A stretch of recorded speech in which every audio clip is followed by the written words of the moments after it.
Chinese Embassy in the Philippines, si Senate President Tito Soto at tila ba sinagot isa-isa ng spokesperson ng Chinese Embassy na si Ji Lingping yung mga unang naging pahayag ni Senate President Soto. Una, bakit daw tinatawag na rude yung mga taga-Chinese Embassy samantalang may ilang mga senador nga daw ang minura sila sa mismong plenaryo at sa session hall. Sino daw ang bastos ngayon? Pangalawa, bakit daw tinatawag na walang respeto yung ilang mga taga-Chinese Embassy samantalang mga ilang senador nga raw ang nagsasabi na bully sila at hindi good and not a good guest. So, nasan daw ang respeto dyan? At bakit daw sinasabi ni Senate President Soto na pinapatahimik ang Senado? Hindi raw yan totoo dahil lang mga taga-Chinese Embassy nga raw ang patuloy na tinatakot at tinithreaten. Jiggy, kung maaalala mo na unang sinabi ni Senate President Tito Soto na mukhang may pagtatangka mula sa Chinese Embassy na patahimikin yung mga senador dahil dun sa nilabas na resolusyon na kinukundina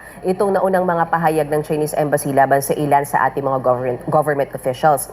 At maging yung ilang mga mambabatas, Jiggy, hindi rin nakaligtas dahil si Senator Kiko Pangilinan sinabihan ng Chinese Embassy na yung kanyang mga pahayag mukhang political stunt lang at pagkuha lang ng atensyon. At yung kay Senator Risa Hontiveros naman, sinabihin nilang hindi totoo na pinapatahimik yung mga senador dahil kung totoo, di sana daw hindi sila nakakapagkalat di umano ng disinformation, Jiggy. At may anong reaksyon ng mga senador, particular ni SP Tito Soto dito sa pahayag ng Chinese Embassy? Nako, Jiggy, hindi nagpatinag si Senate President Tito Soto at sabi niya, imbis daw na siya ay mainis, mas pinipili na lang daw niya na siya ang manginis o maging annoying. Samantala, Jiggy, sabi naman ni Senator Raffy Tulfo, teka muna, bakit yung Chinese Embassy, sila na nga yung agresibo, bakit sila pa yung sensitibo? Narito ang bahagi ng pahayag ni Senator Raffy Tulfo, pakinggan natin, Jiggy. Silang nambubuli, silang nag-water cannon sa atin, and yet nakuha pa nilang maging sensitive. Come on. Dapat kung gaano kakapal ang blip, blip, blip. Jiggy, si Senator G.V. Ejercito nga naniniwala na baka dapat daw mas mainam, palitan na lang yung mismong ambassador ng Chinese Embassy dito sa Pilipinas na si Jing Quan. Kabago-bago raw kasi nakaka-assign lang dito sa Pilipinas ay hostile na o kumbaga paaway daw yung kanyang attitude. At yung ganyang attitude daw ng ambassador ng Chinese Embassy dito sa Pilipinas hindi nakakatulong para ayusin yung relasyon ng Pilipinas at ng China. Narito naman yung bahagi ng pahayag ni Senator G.V. Ejercito.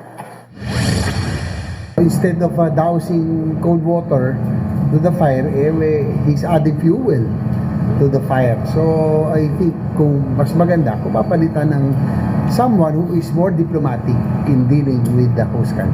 They've been very hostile against officials of our government. They have been disrespecting us, but they want respect, but they have to respect also Philippine officials.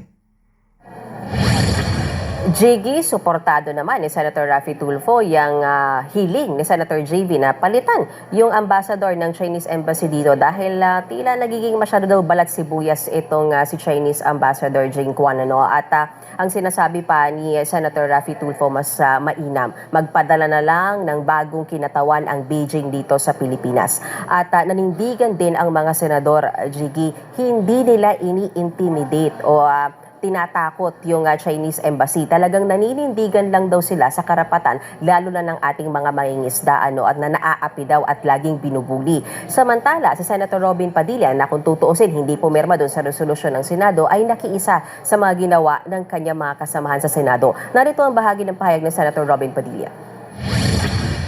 Desisyon lang ng Senado yun. Kaya kung ano man yung posisyon namin, walang sino man na pwede magsabi na mali yun. Desisyon yun ng mga senador Jiggy, ang suhestyon ng ilang mga senador, baka kailangan na talagang mag-usap ng kinatawan ng Chinese Embassy at ng ating Department of Foreign Affairs para balangkasin. Paano ba pahuhupain itong tensyon na ito at paano ba patitigilin itong mainit na sagutan sa pagitan ng Chinese Embassy at ng ilan sa ating mga government officials, partikular ng mga senador. Yan muna ang latest mula sa Senado.